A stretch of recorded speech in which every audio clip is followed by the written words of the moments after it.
Right, I'm now in Atlanta. I came in this morning, about 8 o'clock this morning. The sky was really cloudy, but I just want to give you a little brief update on the what I've been up to in the last 24 hours. And I'm going to start off with today's Tuesday the 21st, and this symbol here, or the cross, and this was an earring. I purchased this on Monday at the street party, which you've heard me talk about the street parties before. It was a good turnout.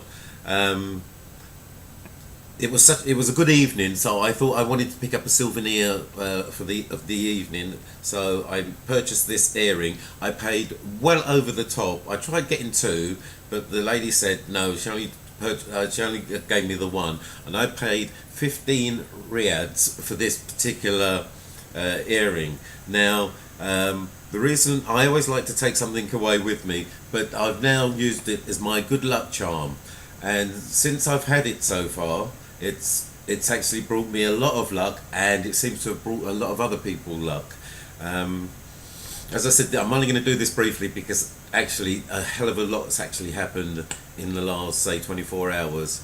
One of those things was that um, first of all, I thought my flight was 9:40 in the morning, Tuesday morning. So from being out late on Monday night at the street party, which we'll talk about that a little bit later on, I was up early Tuesday morning. Actually, made my way to the airport.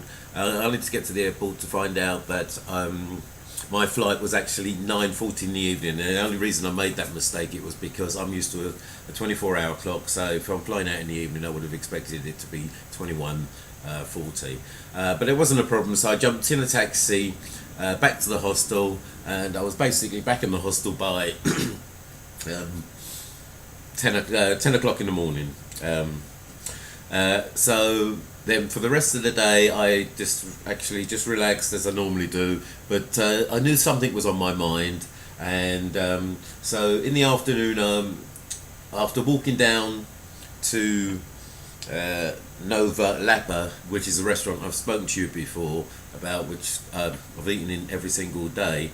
Um, I knew there was something on my mind, and as I was sitting there eating my meal, I'd already made a decision what I was going to do once I'd actually finished eating my food, and that is that I went into the supermarket and I bought 12 bottles of water, which cost me exactly the same amount as this earring, which I said to you I paid over the top for. I did actually speak to the lady, explaining to her that it wasn't the price; it meant more to me than the 15 I'd given her. Uh, I think they were trying to make a joke of it. So it's really strange. Is with the guys, if you go back up there next Monday, because I know you will do, and she'll be up there because in the past I've seen her up there. Can you just point out to her that this earrings actually brought me so much luck, and it's brought other people luck. And the reason I say that is the 12 bottles of water I bought. I bought them in a seal packet, and then I sort of broke them up and put them into two carrier bags, and then I spent the next hour or so walking around the streets of Lapa, giving out bottles of water to the poor people on the street. While I was doing that, I broke down and actually started crying in public on the street because on this particular trip, um, I was trying to find the reason why I had to come back to Rio.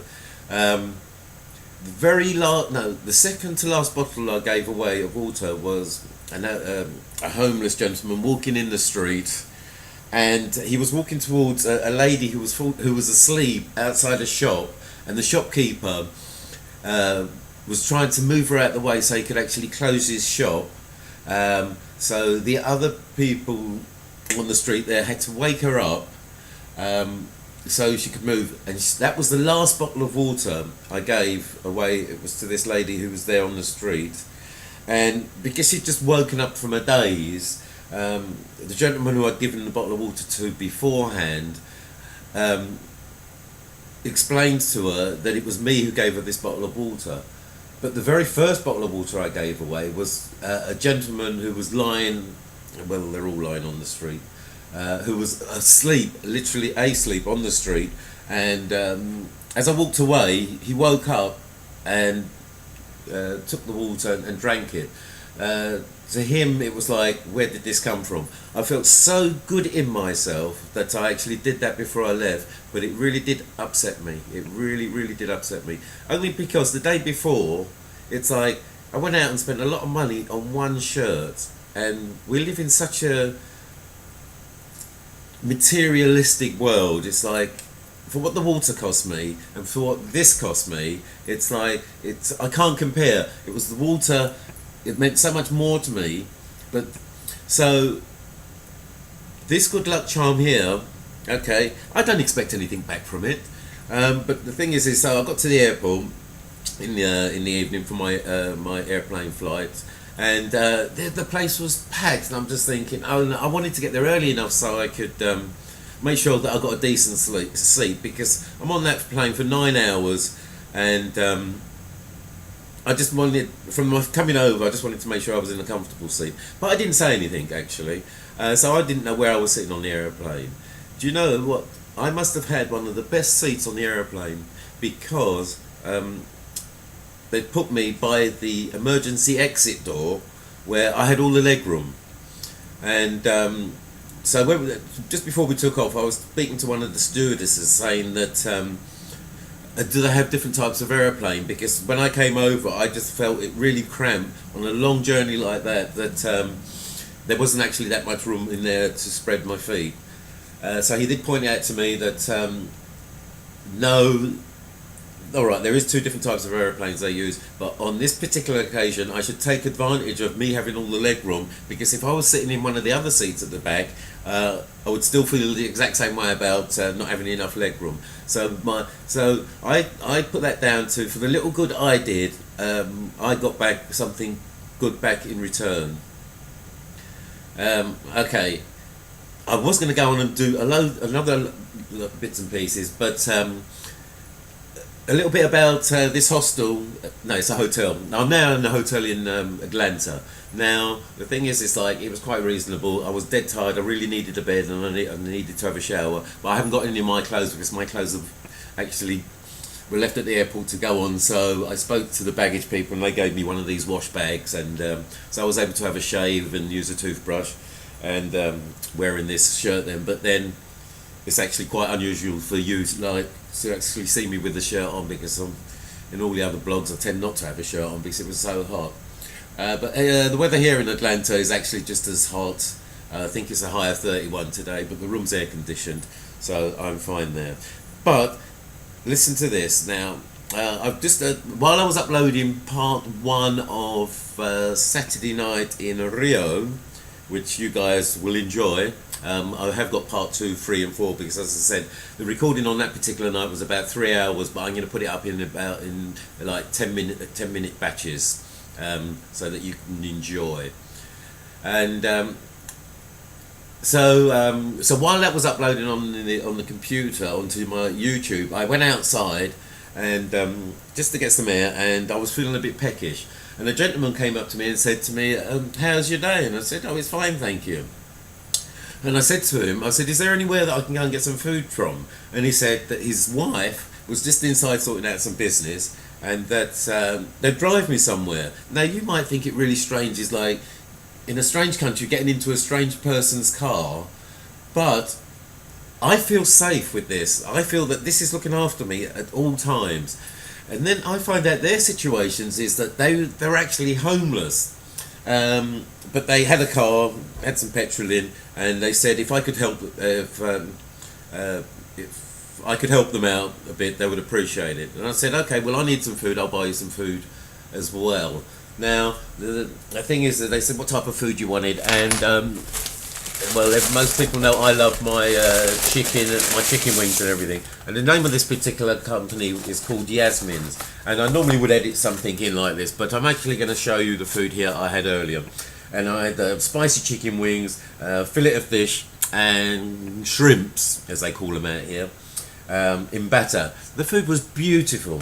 And I bought food for them as well, which were three of them. And it came to, I think, something like $35. Now, because I'm purchasing everything on this new debit card of mine, I don't actually know how much I've spent until, well, sometimes it comes through within a few hours, but it does it by whatever the exchange rate is on the internet. Now, so far, I've had such a good exchange rate for everything I've actually been buying, and it's something like, all right, we'll say that's $37, and I fed, and there was four of us ate out of that. Realistically, I'm talking about no more than £15. If I said, yeah, that was £15, to me that was nothing. But they took me to go and have something to eat, and I was able to eat because I didn't want to eat any food at the airport. But that was that. But they were poor and homeless. Now that's really strange. That's the second lot of people I've helped out in the last 24 hours who have actually been homeless. With the people on the street there with the bottles of water, which I said to you before, really got upset over it. But that I really did have, and I was crying in public in a big way on the street. And I've been looking to cry for a long time, and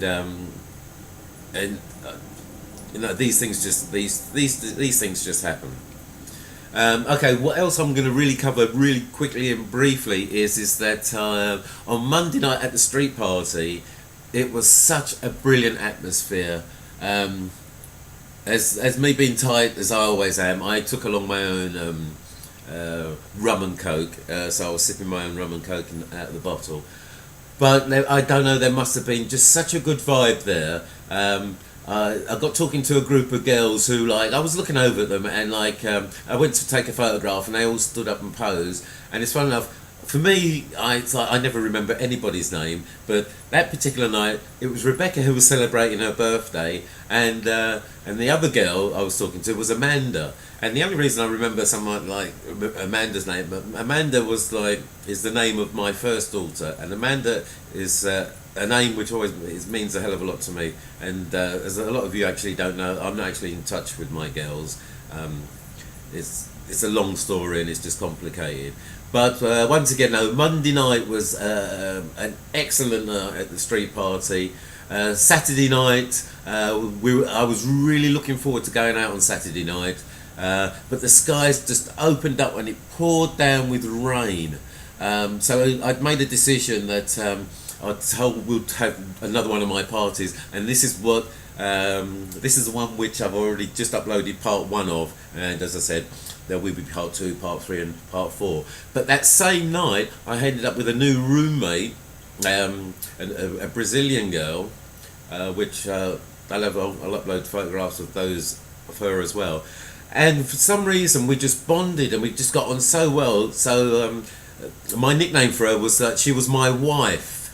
So when I went downstairs and said to everyone I was going to do the music, and I said, I've just met my wife upstairs, and she might join us, but I think she said she was tired because she's got to get up early for the next day. And for the next, I think 2 days, I was running around just telling everybody that this was my wife.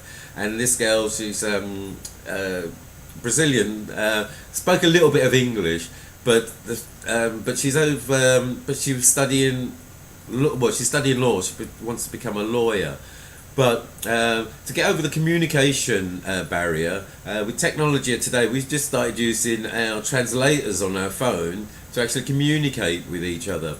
So and then that particular night, I ended up playing one of my favourite tracks, which Brazilian Love Affair. I can't say who it's by. And filmed, and I just thought, yeah, this is definitely my wife. And in the film, you can actually just tell there was some chemistry going on there, and it's just like there's been so much chemistry going on here while I've been in Rio.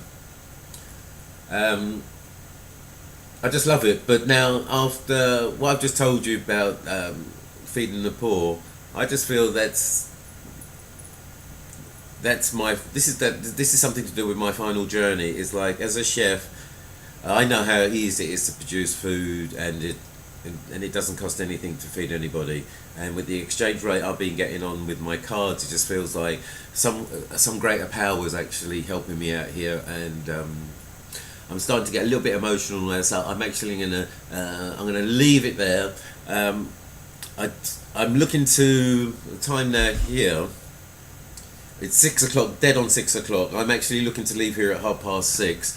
I don't know when I'll be doing my next blog, because I'll be getting on an aeroplane and arriving back in Manchester tomorrow morning, which will be Wednesday. I hope I will try and make time to actually keep up with these blogs, because I've enjoyed doing it, and I know all you guys have been enjoying watching them as well. So I'm actually going to try and load this one up now for you guys. I'll speak to you all soon. One love.